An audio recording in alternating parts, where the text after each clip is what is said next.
Welcome to the Players Only Halftime Report presented by American Express. Chris Webber here, got Zeke, Baron Davis, and my man Stat, a.k.a. Amar'e Stoudemire. Fellas, and let's get right into it to the American Express teammates. I'm going to compare and just look at what these guys have kind of done. And Stat, what sticks out to me is right now the Wiz, who are the smaller team, is plus 10 in the paint and plus 14 in the paint and plus 10 on second chance points. What does that tell you as far as the battle going on inside? Well, they're more aggressive. They're getting after it. You know, they feel like they have more at stake. You know, they pushing for a playoff run and they playing aggressive, and that's what you want to see from a team like this.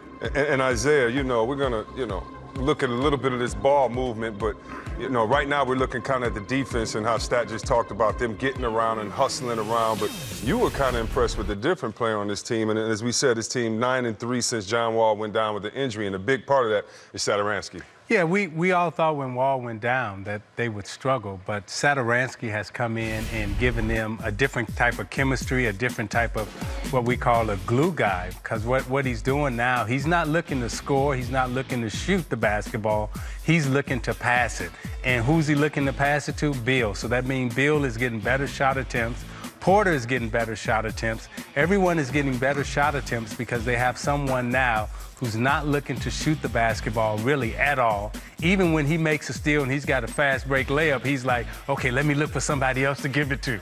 So Satoransky, to me, has been the guy who has really brought them together from a chemistry standpoint and also from an assist standpoint. Right now, his last 5 games, he's got 36 assists, yeah. 36 assists, and only 5 turnovers. So that's a guy who's moving the basketball, making it all work. Yeah, and that's, the way I agree with what you're saying, and it's almost like a hot potato, right? It's like I'm not going to put myself in any situation to do anything wrong with the team, but opportune shots, opportune assists, and when you have a player like that that doesn't need a shot and is creating for everybody else, then that becomes contagious to Beal. Right, and then Beal assist goes up, and now Beal is being able to be used down the stretch to be the ultimate playmaker.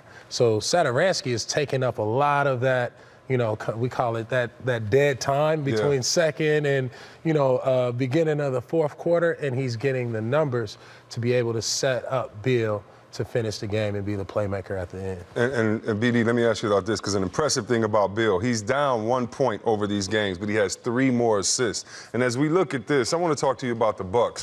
What is the problem with the Bucks then? I mean, I thought Jason Kidd was the problem, and when Jabari Parker got back, because we see Jabari Parker going off, and he's playing well, but what is it with the play of the Bucks? What do you see? I really think that they have too much talent and too much equal talent and not enough playmaking ability. Bledsoe, it's like if Bledsoe is playing well, Middleton is playing well, then, it's hard to, who's going to be that 4th guy, 5th, 6th?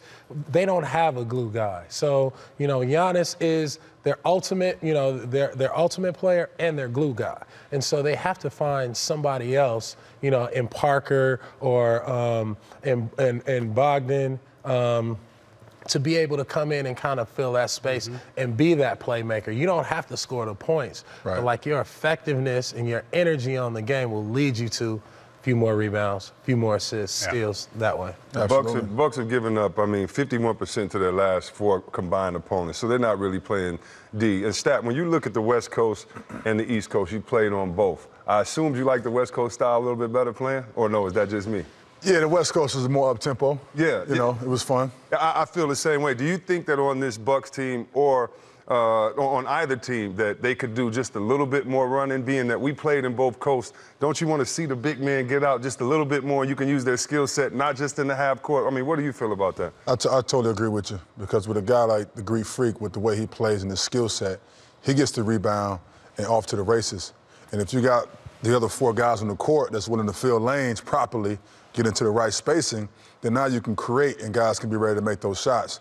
But you got to build that system first. They got to know exactly what they're doing, how to run, the correct spacing, so that way they know where the ball's coming from. And when the ball's there on the money, now you have your open shot. Yeah, but you playing with Nash, Isaiah, BD. When they get the rebound and they go, put your traction on. What you setting up a play, getting a bad shot at 26 seconds left in the shot clock when the shot clock is going down. But anyway, that's just mine. We'll be back with more in a minute on the Amax Halftime Report.